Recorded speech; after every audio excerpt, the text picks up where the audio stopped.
From training to performing, join our big league conversation. Welcome to the CSP Elite Baseball Development Podcast with your host, Eric Cressey.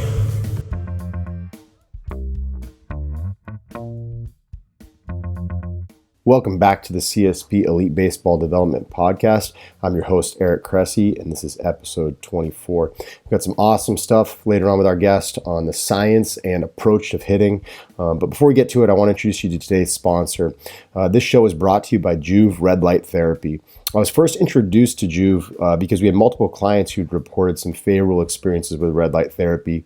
So I started to dig deeper myself and actually started using the product with favorable results as well after viewing some really compelling research. What's interesting, there's wide-ranging and clinically proven benefits that stem from red light therapy, enhancing mitochondrial function. So it can range from faster muscle recovery to enhanced sleep to improved athletic performance to a reduction in pain and inflammation, as well as some prominent hormonal changes. There's some really interesting before-after changes in testosterone levels. So why Juve? Well, they're the leaders and true innovators when it comes to red light therapy in the industry. They have a cool modular Lego block design that allows you to build out a full body system over time. So the investment on the front end can be a lot lower and you can expand it as you desire. Its therapeutic energy output is third-party tested and validated. It's a Class 2 registered FDA device, so it's real legit technology. There's tons of different ways to use a Juve. You can put it on a door, a mobile stand, a tabletop, or against a wall. They have a product called the Juve Go, which is a portable red light therapy device that works great for putting it on specific joints because it fits in the palm of your hand and easily positioned. It's the same medical grade power as the larger Juve device. It's wireless and rechargeable. So really interesting stuff and something that I think is going to really dictate a lot of our sports science stuff in the years ahead. And I think I've already learned to appreciate it as a competitive advantage on the recovery side of things. So if you head to juve.com/Eric and use referral code Cressey, you'll receive a free gift with your purchase. Again, that's juve.com, JOOV.com/ERIC.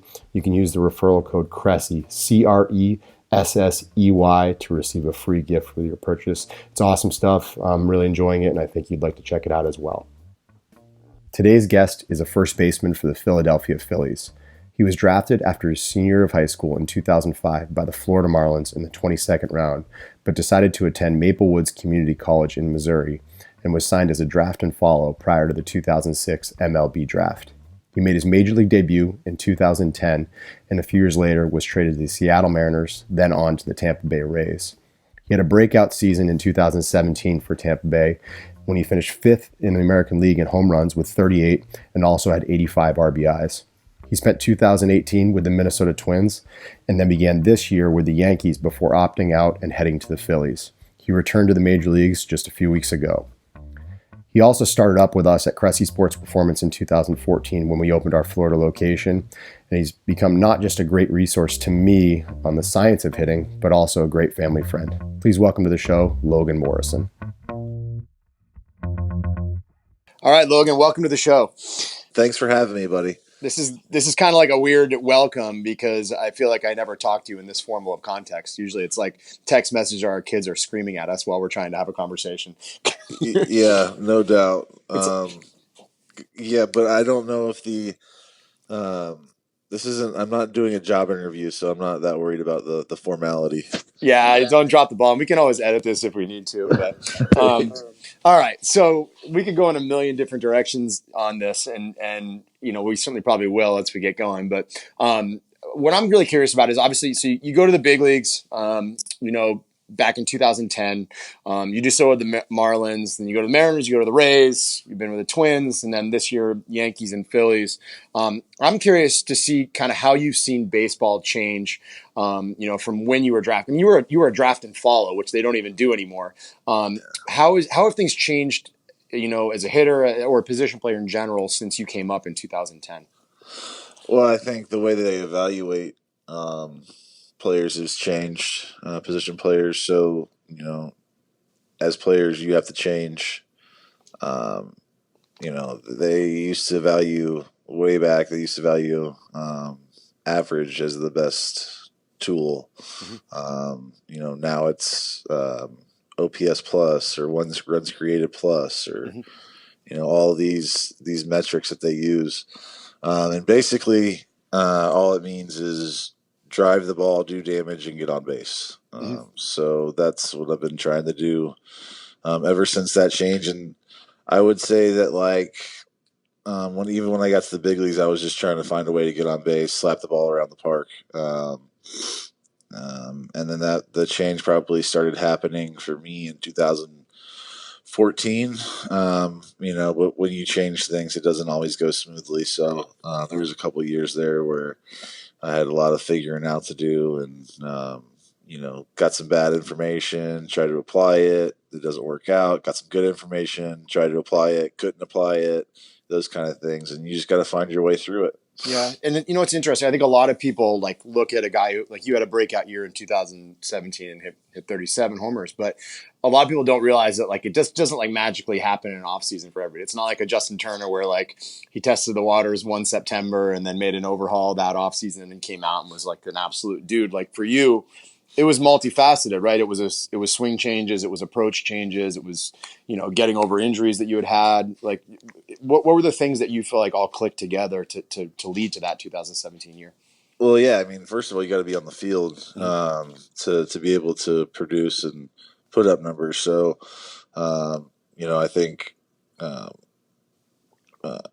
working out with you, that obviously helped keep me on the field. And then I would say that, the pregame, my routines, I would always, I would swing a lot and try to find the perfect swing and hit. And there is no perfect swing. There is no, I guess, work smarter, not harder. There is some truth to that. And, for me now, being 31, almost 32, I don't even take BP on the field anymore, really. I just go hit in the cage for about 40 swings, and I'm good to go. I want to be fresh. I want to be explosive, and want to leave my best swings, I guess, for the game. Absolutely. I remember when you walked in after the 2017 season, we did the formalities, the meet and greets, all that stuff. And then I was like, all right, what changed? And you were just stopped hitting on the field before the game. Yeah.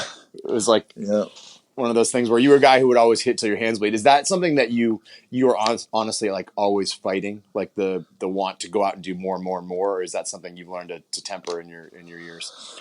Yeah. I've always tried to, I always want more. I mean, that's the thing. You don't get to where you're at by being complacent and not and being satisfied. You always want more. You always want to. If you're 3 for 4, you want to go 4 for 4. If you're 4 for 5, you want to go 5 for 5. There's always been. I've always had that mentality, but being able to channel it the right way has been, I think, more helpful and honestly kept me more sane. It's one thing to struggle, and then it's one thing to be able to not let it go when you struggle and, bring it home with you. And, you're just not in a good mental state a lot. Baseball is a really, really tough game, and you got to be a tough-minded son of a gun to, I guess, have a short memory, let it go, and move on. Absolutely, man. So what about, one of the things I looked at just from a pure numbers standpoint is they said your average launch angle in 2016 was 12.6 degrees and it was 17.4 in 2017. So obviously it's a substantial change. You hit the ball in the air, your ground ball to fly ball rate went way down that year. Do you feel like that was a conscious swing change on your part? Was it an approach change? It was looking for pitches that you could drive in the air? Or was it a little bit of both?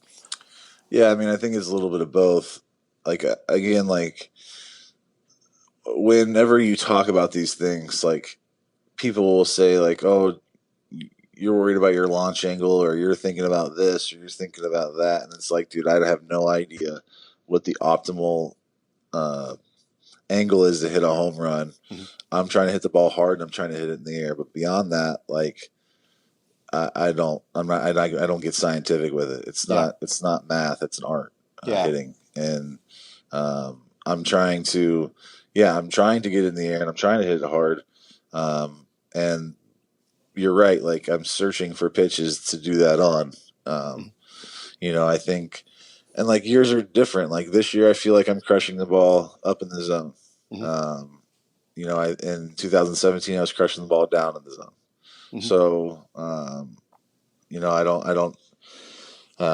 It's baseball. I don't. Other than that, I don't know how Yeah. else to explain it. Yeah. Does it change based on who you're facing? Like, you look at, I mean, you've got great career numbers against like Chris Sale, right? You got a 429 on base percentage against, arguably the best pitcher of the last 3 to 4 years. Like, does the approach change dramatically when you have someone whose stuff is elite and you're maybe guessing or you're hunting a pitch more versus like, a guy who's throwing below the average velocity and, where you can actually react to what you see more? Yeah, like I don't want to give away all my secrets, but like you look for certain things off guys. I'm not that good, so I try to find any way to cheat, whether it be tipping or if they have a bigger glove on a certain pitch or a smaller glove on a certain pitch, or if their momentum or if their pace is quicker on a certain pitch or slower on a certain pitch. All those type things I look for. But with Sale, I'm trying to hit his fastball because his slider's way too good. He's figured out that my numbers were much better before the last couple handful of at bats because he started throwing me a ton of sliders. So, it's a cat and mouse game for sure. Absolutely. And, I'm curious, like I've seen you just in like live ABs during, like the January through April timeline in Florida. Like when we've had minor league guys thrown to you and like you'll call out in the middle of an at bat to a minor league guy that he's tipping. When did you like actually discover that? I mean, was that just from being around veteran players? Was it something you've always been able to do? Do you feel like you do it particularly well because you look at the game differently? What's your take on it? So I don't really know the day or time I started looking for it, the year or whatever. But yeah, I mean, I would definitely say it was because of veteran players and like asking them what they look for and when guys tip and whatnot. Are there certain things that you historically have looked for the most that like jump out at you? Like, Okay. Like more for like the younger pitchers on the call, like protecting themselves. We don't want to give too much advice to pitchers. We need to show some love to the hitters, but things to look for. Yeah. So I always start with their glove. If their glove's in a certain or a different position, different angle, bigger, smaller. I mean, even guys at the AAA level, they'll tell you what's coming 85% of the time. Yeah. It's they slow their bodies down on change ups, off speed. They have bigger gloves on their off speed. Their gloves at a different angle. They have a window between their forearms on certain pitches, and it's closed during other pitches. I kind of work my way down like that. Wrist angle, glove angle, forearms. Is it looser? Is the glove away from the body, tight to the body? They come set a different height. I'll look at their logo, and if it's the heater, sometimes the heater will be above the logo. Sometimes it'll be a change up below the logo. So you look for things like that. And not only that, you don't have nearly as much video access in AAA as you do in the big leagues too. You'd think it would be, to be honest, even harder to pick up on it in AAA, but you're seeing it even easier. Well, you just see it more often because guys in the big leagues, they're robots. Everything's the same, and they know exactly where it's going. For the most part. Absolutely. And that kind of leads me to my next question. So you've done the minor league course. You did low A, high A, double A, triple A, got to the big leagues, up and down for a year or two, and then we're there for an extended period. Now you've seen minor league baseball all over again. And you look at the numbers that you put up this year, in minor league baseball as you worked your way back, starting with the Yankees and now with the Phillies, you effectively, over the course of a season, this works out to 60 homers and 150 RBIs with a 1.2 OPS. So obviously you're a big leaguer playing against, AAA pitching. What's the biggest change level to level? Like the first time when you were on the way up, was the biggest adjustment AAA to the big leagues? Was it, I've heard some guys say it was high A to double A. What was your experience looking back on it? Yeah. Yeah, it's a tough question because for me to actually remember, 12 years ago when I went from high A to double A is Yeah. tough. But, I mean, I would definitely say that the biggest adjustment was from triple A to the big leagues the first time. I get called up and I'm facing Matt Cain. That wasn't, he back in the day, he knew what he was doing, where it was going. The Giants had some really good pitching, and then we went to San Diego. Didn't get any easier. Facing Wainwright with the Cardinals, like all these guys, they were names that I knew about, and then you just get to find out how actually really good they are. And then some of them, you see, names you recognize, and you're like, oh man, this guy's gonna. He's really good, and you just realize he's just another name on a jersey, and he's got a bunch of zeros in his bank account. But at the end of the day, the ball's still got to come across the plate. Yeah. So the intimidation factor, I guess, may be a little more present when you're first up there, but you get over that pretty soon and realize that they're all the same and the game's the same. It's just, I guess they're not all the same, but the game's the same, and the ball has to come across the plate at some point. And you just got to pick out which pitch to swing at. Absolutely. How is the advent of analytics as well as video capabilities and all that changed you? Like I know I've heard stories about some guys who, they were substantially better hitters in the big leagues than they were in the minor leagues because of the access they had to breaking down swings, watching more pitching, and also just looking at the data. And other guys are like, screw it, keep it away from me. I don't want anything to do with it. Do you feel like it's helped you dramatically? Yeah, so I would say like at the AAA level, like this year, I haven't really looked at film before games on guys. To be honest, my approach is pretty simple. I'm trying to get in the middle of the plate, up in the zone, and and that's just because 95% of these guys, they don't have command of secondary pitches. They can't. So I'm not going to go chasing secondary pitches, or I'm not going to go looking for them when they don't know where it's going. And then, over the course of a game, over a course of weeks, months, you realize that they miss with their fastball a lot too. And they love to pitch up in the zone. So everybody loves to pitch up in the zone, but not everybody's really good at pitching up in the zone right now. Yeah, exactly. That's the issue. And it's more home runs are hit because guys are flirting with a dangerous area. Like if you don't put it exactly where you want to put it up in the zone, like up and into me, I'm gonna take you out of the yard. Absolutely. So and then they want to throw like two seamers in there. Well, you better put it on the black, because if you don't, you miss a little middle, I'm gonna hurt you. So, I think that all that kind of stuff plays into it. Yeah.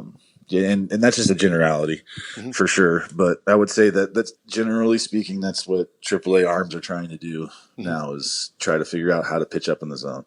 Do you think some of that stuff is things that guys can get away with more if their velo's more elite? Like if you see a guy who's throwing 92 to 94 versus a guy who's throwing 95 to 97, like does it matter a ton if the secondary stuff still isn't great, but the fastball is still like they're going to miss, but can they get away with that much more at 5 to 7? Or are you still, hitters have hit, Chapman throwing 105. So what's your take? Yeah. So I've more than velo, I think it's about, deception is like a very broad term, but, guys that can make the ball look like it's rising is where, the deception for me comes in. So they can pitch at the top of the zone. They can throw strikes up there, but then they can also make the ball leave the top of the zone when it looks like it's going to be at the top of the zone, if that makes sense. Yeah. So absolutely. Then you got to pick, and then if it's 97, yes, it makes it even harder to pick that. Absolutely. Now, I'll throw a little bit of a curveball at you. So Edgar Martinez just entered the Hall of Fame. I know you're a huge supporter of his, and in light of your time in Seattle. I know, even just listening to Alex Rodriguez on Sunday Night Baseball has talked about how he should have a PhD in hitting. Yeah. You spent a couple of years around him while you were there. What were some of the key lessons that you took being around him? How did he change your career? So Edgar is more than anything just a great human being. He's very supportive and always has your back. And that's for me, hitting is so different for everybody. So having somebody that is in your corner and is willing to work with you and do whatever it takes is huge. Yeah, happy that he is the first ever DH to get in the Hall of Fame. That's pretty special, but he deserves it. And yeah, like the guy is. I mean, you want to talk about finding tips, like that guy knows if you breathe wrong. He's got all that kind of stuff down. He's done so much stuff. He has an eye condition that he had to work on with the Seattle eye doctor, and your eyes are pretty important as a hitter. Yeah, no doubt. To be able to overcome something like that, and not only overcome it, but be the best of all time at your position, or one of the best of all time at your position, is pretty special. Absolutely. So, we'll build on that. So you've played in, I think it's 7 organizations now, over the course of time. What are some of the things that have stood out as qualities of your favorite coaches? Like who's helped you the most and why? And on the other side of the spectrum, like who has, or not necessarily names, but like qualities that have interfered with your develop or made it harder to play day to day? Yeah. So, I would say, guys that you can relate to, that make, it not a job, but it's fun.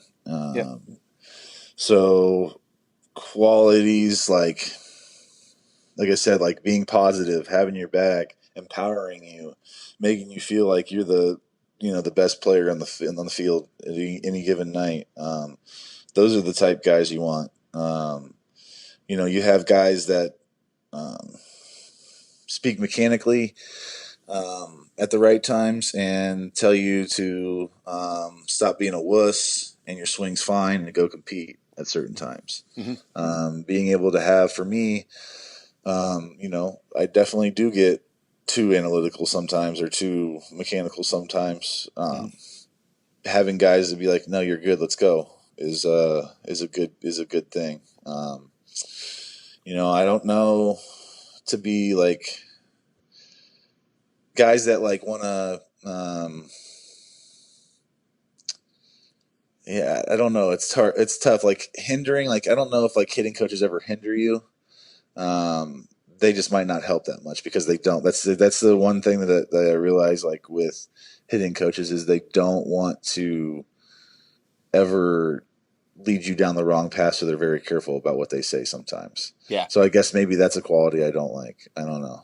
Yeah. Well, and you and Chris Dunn have hit it off a lot. I know he's been really impactful for some of the stuff you've done. And there's a difference between being an off-season hitting coach and an in-season hitting coach too, right? Like it's in-season, it's a lot more about approach and spirits and things like that. Whereas off-season is the time when the changes have worked the most. What is it that appeals to you the most about Chris? How has he been so impactful on your development? Well, first of all, I got to play with Chris. So just knowing the type of person he is, I can trust him and he trusts me. I can send him video throughout the year. He's like, what do you got on this? I feel like he's a student of the swing. He doesn't want to be necessarily like a coach on the field. He just wants to go in and grind it out with guys day in and day out. And when you do that, you learn a lot about the mechanics of the swing. So, mechanically speaking, I will send him video from time to time to see all that kind of stuff, to see what's going on with my swing. If there's pitches I continually miss and I'm on those pitches and I'm thinking about those pitches, then I'm like, okay, well, there's got to be a mechanical issue here. So then I'll, send it to him and see what he's got. And he's got an exercise. He's got an exercise science background too, so he's got a good handle on how the body works. So Chris and I have had some good conversations, and I like the fact that it's not always mechanics. Sometimes it's all right physically. Where's your body at? What are the positions you're having a hard time getting into? And then sometimes you attack it from that angle. And I think that's something you see with a lot of the best hitting coaches nowadays, particularly like the younger breed that's working their way through the ranks. Right. So I mean, you can go on to, I think it's the High Pro Hitting on Instagram. And he does like a lot of so as a hitter, and it's the same for pitching, I'm sure of it. I don't want to be quad dominant when I load. I want to be in my hamstring and in my butt and my hip, because I want to be those are the bigger muscles that are going to be able to control me, and I'm going to have more success through a long season with 95 and 75 coming at me and being able to adjust on that. So he has drills to help hitters with that.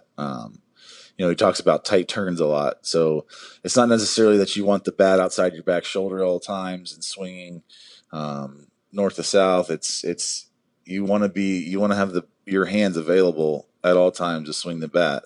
Front arm staying bent through the zone and top hand turning your back thumb straight back as your first move. There's a lot of cues and things like that he uses that's really helped me. Yeah, and I think there's like a proximal to distal, right? It's like focus on the hips first, like figure out where you are centrally before you start changing things downstream, because a lot of times those things take care of themselves when you get yourself centrally in the right position. Yeah, you take care of the big muscles, the small muscles tend to fall in line. Yeah. So I'm curious. You got a chance to play with a couple MVPs, like as you worked your way through the Marlins system, and Stanton and Yelich. What you seeing them day to day? What differentiated them at the minor league level? Obviously, you have a guy like Stanton who's a freak athlete and all that. But what was it that made them so successful? Was it just raw power? Was it a matter of pitch recognition? What did they do so well that differentiated themselves early? And what have they done differently to go from being good minor league players who made the big leagues to being MVPs? Yeah, so I never played with Yelich in the minor leagues. I played with Stanton a couple of years, but I did get to see him play from time to time in the minor leagues. And so I would say, like with Stanton, it was he was just a very raw player, and he turned himself into who he is today. Freak athlete, but he didn't have baseball skill yet, and I think his first year in Double A he really struggled. But then his second year in Double A, he figured it out and he got to the big leagues, and still wasn't who he wanted to be. Still was working hard, and turned himself into an MVP. I mean, this guy would sit on the slider machine, and have him put it there to where it was just on the outside corner or just off the outside corner. And he would take hundreds and hundreds and hundreds at a time, teaching himself what slider was a strike and what slider was a ball, and just trying to work off of that. They have very different swings. I don't know if their approaches are different, but their swings are different. Stanton's very powerful. He does have some swing and miss, but he has no doubt some of the most raw power in the game and a very flat swing. But he's still able to hit. When guys have flat swings, it's like a deal. I can see him hitting fastballs up in the zone very well, but I would think that you struggle with breaking balls down. And I've seen him hit curveballs, sliders, and things like that down in the zone really far and really loud. So he can do it all. Like I said, he's a freak athlete. Yelich is too. The one thing that Yelich has always had is his swing. I don't think that guy's swing has changed from day one. It's he is Roy Hobbs for sure. That's a good comp.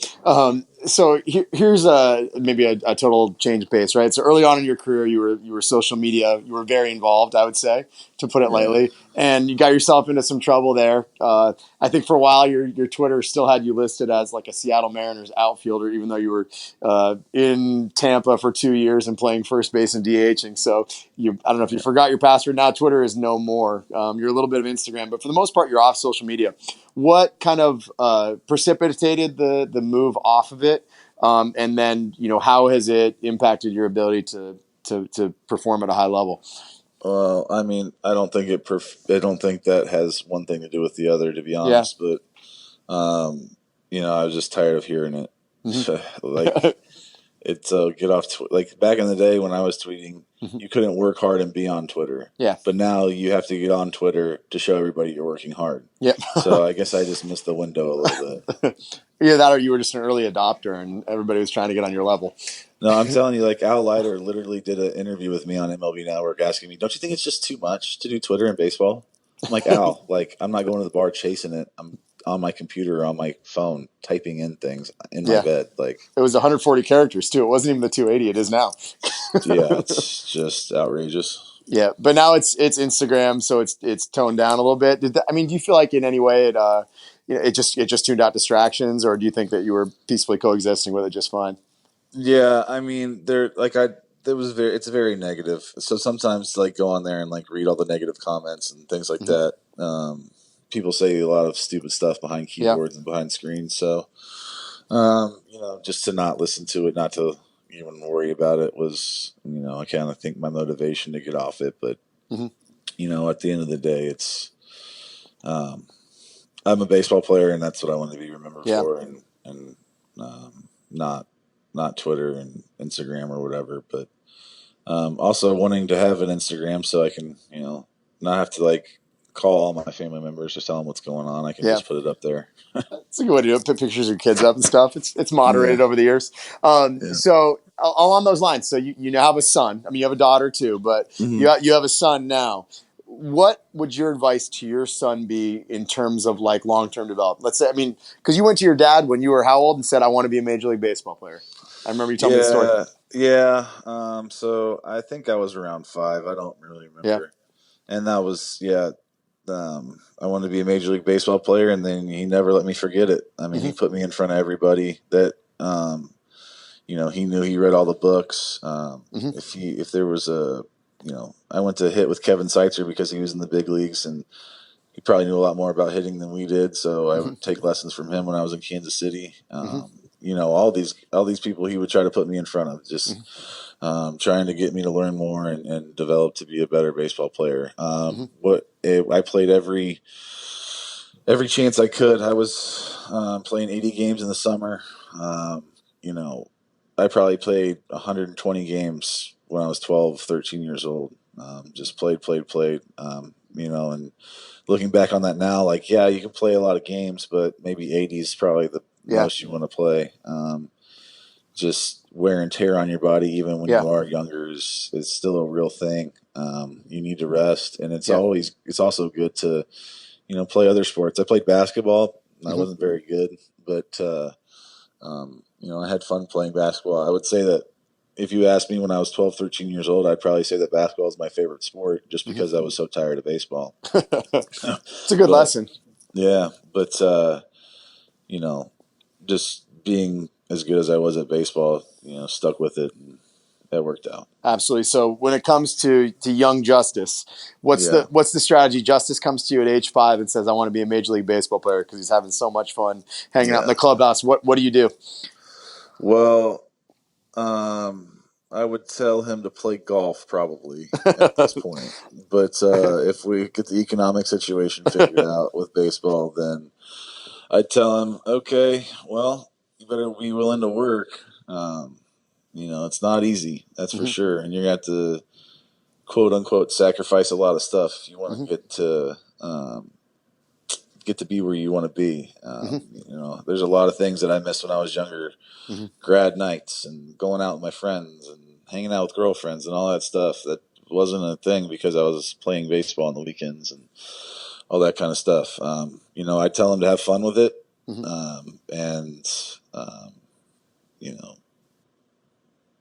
But there's going to be a point where it's going to become a job. And if you're willing to work through it, then by all means, let's go. Yep. Nice. All right. So we got lightning round here. Okay. What advice would you give to a teenage Logan Morrison? This is not lightning. Yeah, you can take as long as it's lightning for me. Yeah. Okay. Be nicer to your parents. No, that's good. What about minor league Logan Morrison? The first or second time around? Yeah. The second time around would be go home, stop playing. The first time would be don't get hurt. Keep raking. Yeah. Yeah. All right. So what about your favorite teammate of all time and why? Oh gosh. That's so hard. My favorite teammate of all time. There's so many good ones. I don't. Man. I mean, I've had so many good teammates that have took care of me. Dan Ugla, Greg Dobbs, John Buck, Robinson Cano. Just guys that have looked after me on and off the field. Giving me advice. Paid for my dinners, things like that. I'd have to probably say, I don't know, Brad Miller. Probably my favorite teammate. Just played with him the most. Great dude. One of the best guys in baseball. Yep, he is a really good human, and I kind of feel like it's the other way around, where I took care of him and kind of give him advice and all those things. But he does give me some advice from time to time as well. But he's just a funny guy, and he makes baseball a little easier to play. Absolutely. Day. What hitters do you like to watch, and what is it that you watch about them? Whew. These are freaking tough, dude. I know we watched enough Joey Votto video to probably fill an entire hour segment, haven't we?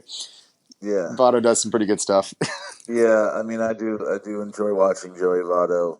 It's very, but the thing about that I like about him is that it's very planned out, calculated.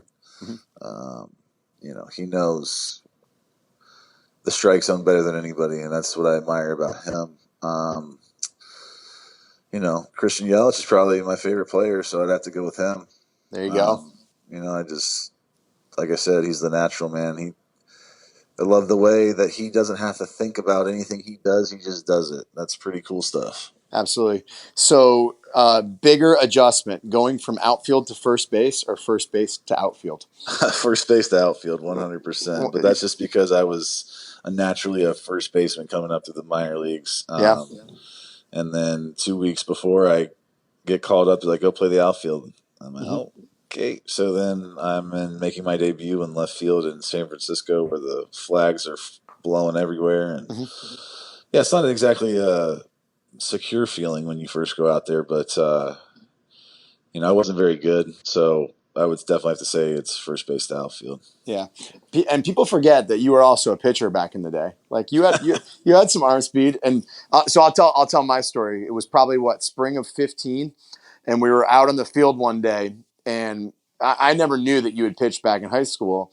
And I don't know, the guy, we had the bullpen schedule, and you said something like, I don't know, put me in for 11:30 or something like that. I'm like, oh, you throwing a pen? It's like, I didn't know you had an arm. And you're like, I hit 94 in high school, MF or something like that. And I flipped you a baseball. I was like, hit the scoreboard on the fly, and next offseason is free. Or no, I said, hit the O in Comcast. I think there was a word on it. And you proceeded to literally, with no hesitation, turn and throw probably what was it was probably a 280-foot, piss rod, and you missed it by about 4 inches. And I was like, all right, that was so people need to appreciate that in a pinch in the 7th inning sometime we might see you coming out of the pen to go lefty on lefty, right? The next two-way guy is gonna be a 33-year-old Logan Morrison. So I mean, listen, if you're a big league baseball player, odds are you were a two-way guy at some point, because you're just, you're head and shoulders athletically above people. So that's what I was. I mean, I just was more gifted than the other high school kids and was able to, throw hard. And, I could bend a curveball, though I couldn't tell you if it was going to be a strike or not. I could throw it at the catcher's feet and guys would swing at it. So, I don't know. I didn't have any command or anything. I wasn't hitting people, but I wasn't necessarily consistent in the zone either. Absolutely. All right, last question, lightning round. If you were not a professional baseball player, what would you be doing?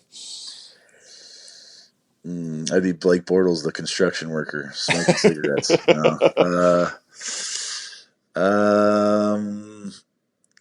That's a good question, man. I don't know.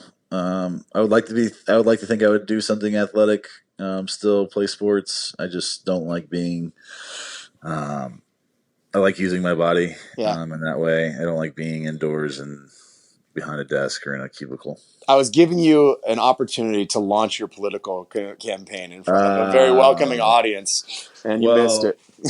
See, that's what I'm saying, though. I have to use baseball to get into the political realm. So There you go. if I never played baseball before, I don't know what I'd do. But since I've played baseball, when I retire, I will be President of the United States. Let's go. That's perfect. That's an amazing way to end this. So to start, if you'd like to follow Lomo's presidential campaign, it's at Lomogram on Instagram, and that's your only social media outlet, which is good. So I appreciate taking the time, man. Thanks for doing this. Thanks for having me. Awesome. Thank you for joining us for another episode of the CSP Elite Baseball Development Podcast. If you enjoyed this episode, we'd be thrilled if you'd consider subscribing to the podcast and leaving us a review to read on iTunes. We welcome your suggestions for future guests and questions. Just email elitebaseballpodcast@gmail.com. Thank you for your continued support, and we'll see you next episode.